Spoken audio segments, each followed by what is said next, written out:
Hey all, welcome back to the Fire and Water Cooking Channel. I'm Darren, and today I'm not going to be doing any cooking. I'm going to show you how to do a little bit of maintenance on the JVR Vac100 Chamber Sealer. I know a bunch of you guys who follow me have purchased these, and even if you haven't, you got to maintain these things. These things are really great units, but they still need a little bit of maintaining to keep them working 100%. I'm going to show you how to do that. I'll be right back. Smoking, grilling, getting hot and hotter, sous vide and chilling from Fire and Water.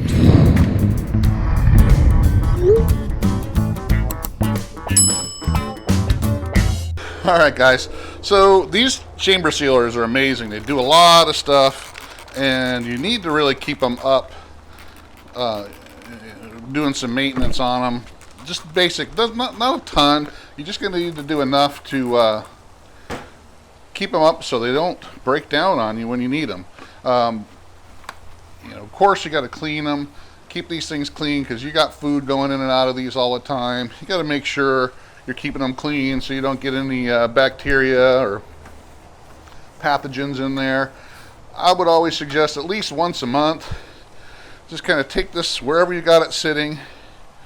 Take it off, put it on a table, and just do a deep clean. Open up the lid.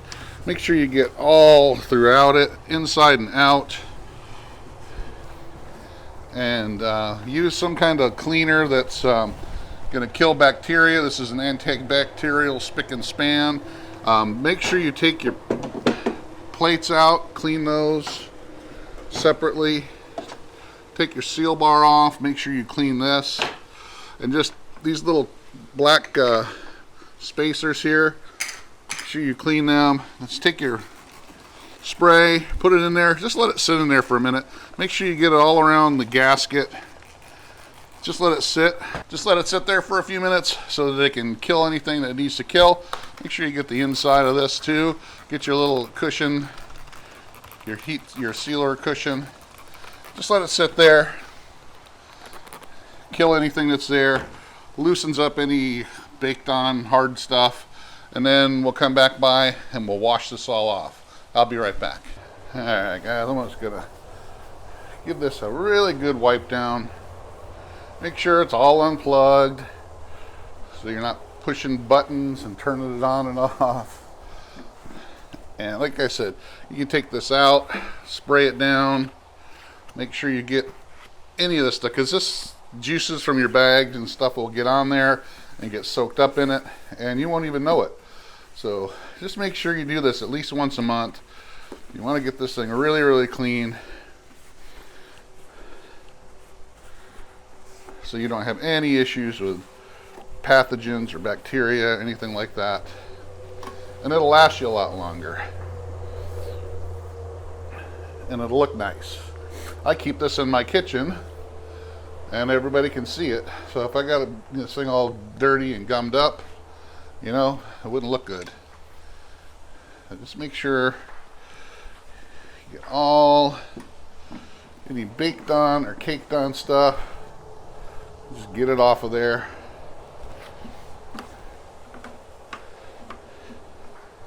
And don't be afraid to go over it, one or two times. If you need to do it more than once, that's fine. And then you just put it back together. And that's part one. Part two, we're gonna do something we're gonna change this oil out. So I'll be right back. We're gonna show you how to do that. All right, guys. I got this thing all cleaned up. Ready to go. Now, one of the most important things with these oil pump based chamber sealers is at least every 6 months, or let's see what it says in the manual. And the manual will tell you, it says at least every 6 months or 150 hours of use. Now for me, I use it more than 150 hours in 6 months. So at least 3 months, and I've had this a little probably 4 months. So at least every 3 or 4 months, I'm gonna change the oil in this. It's not hard at all. It's actually easier than changing the oil in your car. So I'm going to go ahead and show you how to do that. But in order to do that, I got to get behind here and a little close up.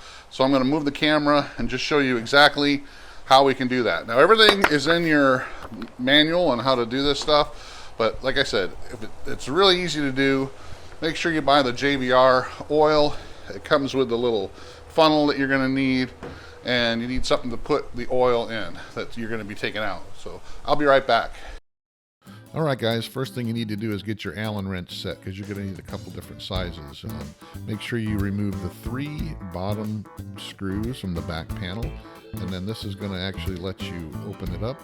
It's going to fall forward. There's a little arm that'll keep it in place so that we can get exposed to the pump here, and then you can drain the oil pretty easy. Now, as you can see, there's a little fill hole at the top with a cover on it, and then you got your little window showing you your oil, and then your drain plug. And as you can tell, that oil is really cloudy. There's a grommet right underneath the drain plug that you can stick a baggie in.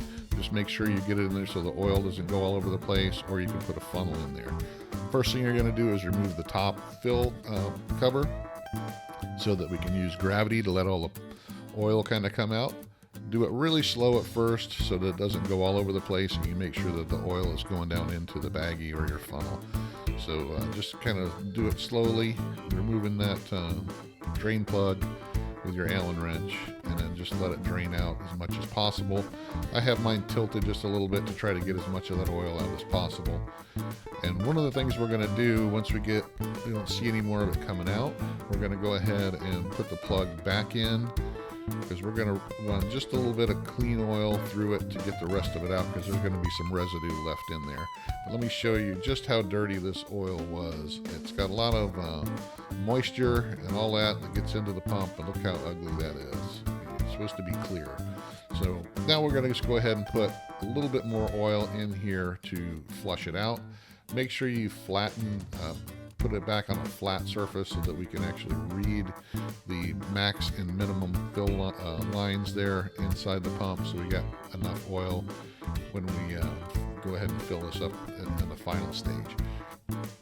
But make sure you are really careful putting this oil in. As you can tell with me, I spilled it a couple times just because it's not the easiest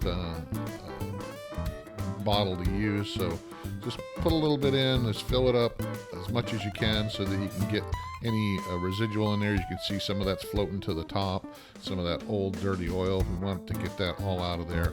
So we're going to drain it one more time, and then we're going to fill it back up with clean oil. And this is what you should look like when you're done, right to the fill line with nothing but clean oil. And now we've got another 4 to 6 months that we can use this with no problems whatsoever. You want to get all that moisture and debris out of there so that our pump runs clean. That's it, guys. Thanks for watching. Make sure you check out the JVR Vac100 in the link below. Make sure you check out the Fire and Water Cooking Facebook group and page. Check out the Fire and Water Cooking podcast. And make sure you like, subscribe, and share on the Fire and Water Cooking YouTube channel. I'll see you on the next one.